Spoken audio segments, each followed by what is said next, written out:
अस्सलाम वालेकुम, मेरा नाम है उम्मीद इम्तियाज़ और आप देख रहे हैं प्रोग्राम सरसोची। नाज़रीन, जैसे कि आप जानते हैं कि पाकिस्तान के साबिक़ वज़ीर-ए-आज़म इमरान खान पिछले साल से जेल में है। आज हम बात करेंगे कि आए उन पे कौन कौन से ऐसे केसेस हैं जिसकी वजह से वो जेल में है। अगर हम सबसे पहले केस की बात करते हैं तो ये बहुत फेमस और प्रोमिनेंट केस है तोशा खाना। अब तोशा खाना क्या है?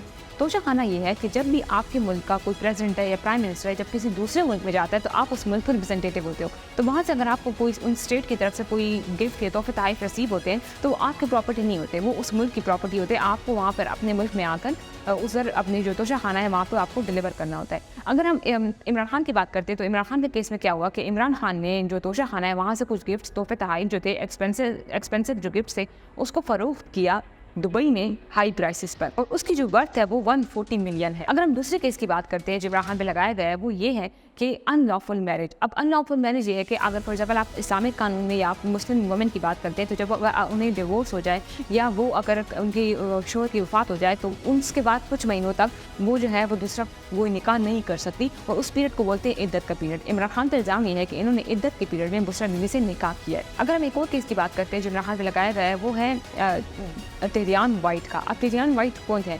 एक्चुअली जो इमरान खान की जो साबिक वाइफ थी जमाइमा, उन्होंने ब्रिटिश मैगजीन में एक इंटरव्यू दिया और वहाँ पर उन्होंने कहा कि इमरान खान की एक बेटी है टेरियान वाइट, और इमरान खान ने पे ये केस लगाया था कि इनकी बेटी है लेकिन इमरान खान उसको एक्सेप्ट नहीं कर रहे, और जब इमरान खान का बयान आया तो उन्होंने वो डिनाई कर दिया कि ये झूठ बोल रही हैं। इसके अलावा इमरान खान पे जो चार्जेस लगाए गए हैं वो है एंटी टेररिज्म चार्जेस। ये वो 9 मई का जो इंसिडेंट है जिसमें स्टेट प्रॉपर्टी को डैमेज किया गया था, वो मिलिट्री के खिलाफ पूरी जो कैंपेन हुई थी जिसमें इमरान खान अरेस्ट हुए हुए थे, तो उसके जो चार्जेस है वो भी अभी तक इमरान खान के हैं जो मिलिट्री कोर्ट्स है वहाँ पे पेंडिंग है। जो और वहाँ के जो लोग थे जो इन्वॉल्व थे इस इंसिडेंट में उनके जो केसेस है वो जब ज़्यादा खत्म हो चुके हैं मिलिट्री कोर्ट्स में, लेकिन इमरान खान का ये केस है ये अभी तक पेंडिंग है। एक और केस जो इमरान खान पे लगाया गया है वो फॉरेन फंडिंग का केस। अब ये केस है क्या? इस केस में ये है कि इमरान खान ने 2009 से लेकर 2012 तक फॉरेन फंडिंग्स जो है रिसीव किए हैं। अगर पाकिस्तानी कानून के मुताबिक ये है कि आप फॉर एग्जाम्पल बाहर से कोई प्राइवेट कंपनीज हैं या प्राइवेट ऑनरशिप है वहाँ से आप पैसा नहीं ले सकते, लेकिन इमरान खान ने ये लिया। लेकिन मसला तब क्रिएट हुआ कि जब इलेक्शन कमीशन ने एक स्क्रूटिनाइज कमेटी बनाई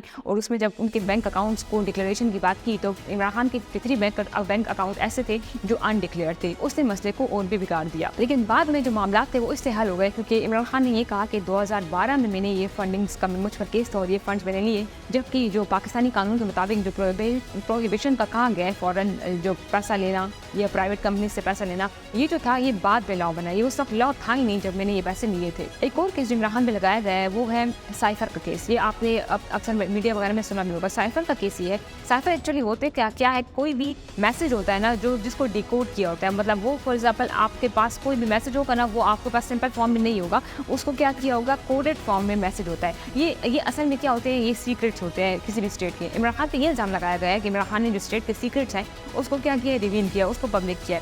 ये वाला जो केस लगा इमरान खान पे, लेकिन बाद में जब वोट ऑफ नो कॉन्फिडेंस के बाद इमरान खान पे जब ये सब कुछ पूरी डिबेट और कंपेन चली तो बाद में इमरान खान ने ये क्लेम किया कि एक्चुअली ये यूएस की साजिश है, यूएस और जो पाकिस्तानी मिलिट्री इस्टेब्लिशमेंट पीडीएम मिल के मुझे यहाँ अपनी जो पोस्ट है वहाँ से हटाना चाहती थी। वो इसलिए क्योंकि जो रशिया और यूक्रेन क्राइसिस चल रहे थे, मैं उस दौरान रशिया गया था, वहाँ पे मैंने डीलिंग्स की, उस वजह से यूएस जो था वो ऑफेंड हो गया और फिर मुझ पर ये चार्जेस इन सब ने मिल के लगाए और मुझे वोट ऑफ नो कॉन्फिडेंस के थ्रू निकाला भी गया। एक और इमरान खान पे केस है वो अलकातिर ट्रस्ट केस। अब ये क्या है? अलकातिर ट्रस्ट केस एक वेलफेयर ऑर्गेनाइजेशन है जो इमरान खान और उसकी बेगम ने बनाई थी। अब इसमें मसला ये क्रिएट हुआ, ये केस ये है कि इमरान खान ने जिस बंदे से ये ज़मीन खरीदी 7 बिलियन रुपीज़ की, वो जो जिस बिजनेस टाइकून से खरीदी, एक्चुअली इल्ज़ाम ये लगाया गया कि उन्होंने रिश्वत पे खरीदी। मतलब कि पहले उन्होंने उसको जो रकम जो ज़मीन उनको दी इमरान खान को, उसके बदले में इमरान खान ने उनको फेवर दिया। अब वो फेवर क्या था? फेवर ये था कि सुप्रीम कोर्ट में ऑलरेडी उस बिजनेस टाइकून का एक केस चल रहा था, तो उस केस के बदले में उनको क्या देना था? जुर्माना देना था। और इसी बंदे के इसी बिजनेस टाइकून का ब्रिटिश में मनी लॉन्ड्रिंग का केस भी चल रहा था। तो वहाँ पर जो आप इंटरनेशनल लॉ के मुताबिक जब आपका किसी दूसरे मुल्क का नेशनल का केस आपके मुल्क में चल रहा हो तो आप क्या करते हैं कि जो आपकी इन्वेस्टिगेशन के दौरान पैसा होता है ना, मनी लॉन्ड्रिंग का हो जो भी पैसा हो, तो वो पैसा आपको स्टेट को देना होता है। मतलब ब्रिटेन ने पैसे देने थे उस इन्वेस्टिगेशन के दौरान, जो भी पैसे थे वो पाकिस्तान को मिलने थे।